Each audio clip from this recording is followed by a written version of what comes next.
Ron, something you tweeted recently caught my attention, and that was how you're getting 10 calls a day by someone who bought a rental property and now needs to refinance their house for repayment. What are you saying to them? Yeah, that's refinance a house for down payment. So Okay. they've gone out and found themselves a condo, townhouse that they've decided fits their plans as rental property, gone ahead and put a small deposit on it, and now they bought it. Now they need to get a larger down payment out to complete the 20% of the property value to then get a mortgage on the remaining 80%. And yeah, a lot of those calls, people know they have equity in their homes, but they've bought the rental before they've executed on the transaction of having the HELOC available. So you start to scramble to make sure you can actually accommodate what they're wanting to try to do. Okay. With house prices sort of coming off, Ron, I mean, we are seeing that. Where do you see prices trending in the near term? Down, just down. Definitely, yeah. Yeah, that's it. I mean, you can't escape from math. So at this moment in time, we're looking at rates in the 5-year fixed and soon in the variable once this full cycle of prime rate increases comes from the Bank of Canada. We're looking at clean doubles in mortgage rates over 12 months ago. That's a big change. Yeah. Double is double. You can't, no matter how you want to talk about, they were higher in the 80s and they were higher in the 90s. And no, you can't talk about that. You can just talk about what's been going on for the last number of years. And over 12 months, we're looking at a pure double in mortgage rates. So what kind of impact, Jason, I'll ask you this, what kind of impact could this have on HELOCs? And I guess the other part is, can banks or financial institutions actually just call something in? What would trigger that? Well, Ron knows about this better than I do, but Yeah. The answer is yes. These are callable loans. And what could trigger that is whatever whim they please, right? These are not exactly, you have to hit these 5 check boxes before we call it in. And correct me if I'm wrong, but it's basically to their discretion. Now, what's kind of impact is this going to have? To reiterate what Ron said, doesn't really matter that interest rates were higher in the 80s. Look at the levels of debt we have now.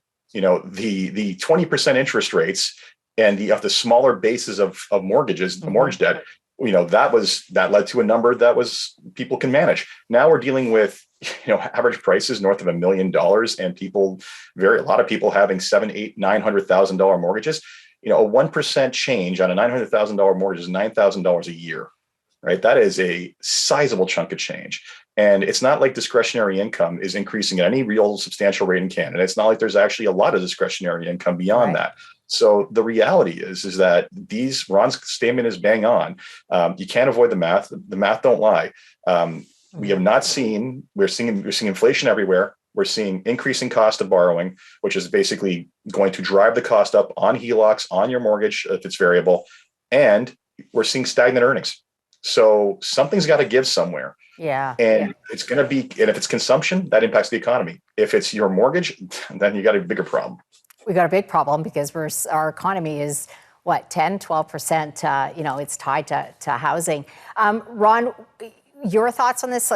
So what would trigger a bank to say, I'm calling this in, or a financial institution to call this in? The most important thing to say is it almost never happens. Okay. It's an incredibly rare event.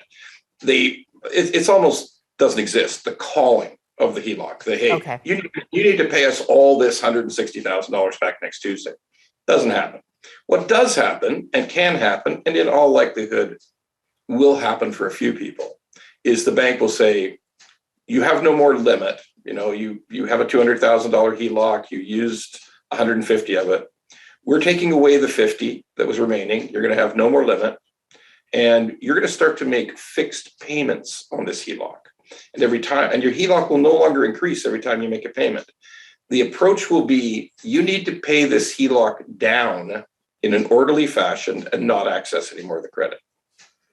So would you advise someone to start preparing for that? What would someone have to look at in their home to say, this could happen? I need to prepare. They would have to miss payments. They would have to miss their minimum payments. They would have to miss a mortgage payment, because most people with HELOCs also have a term mortgage that they're making amortizing payments on, they would have to miss a payment.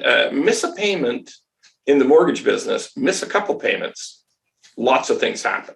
Right. Lots of things.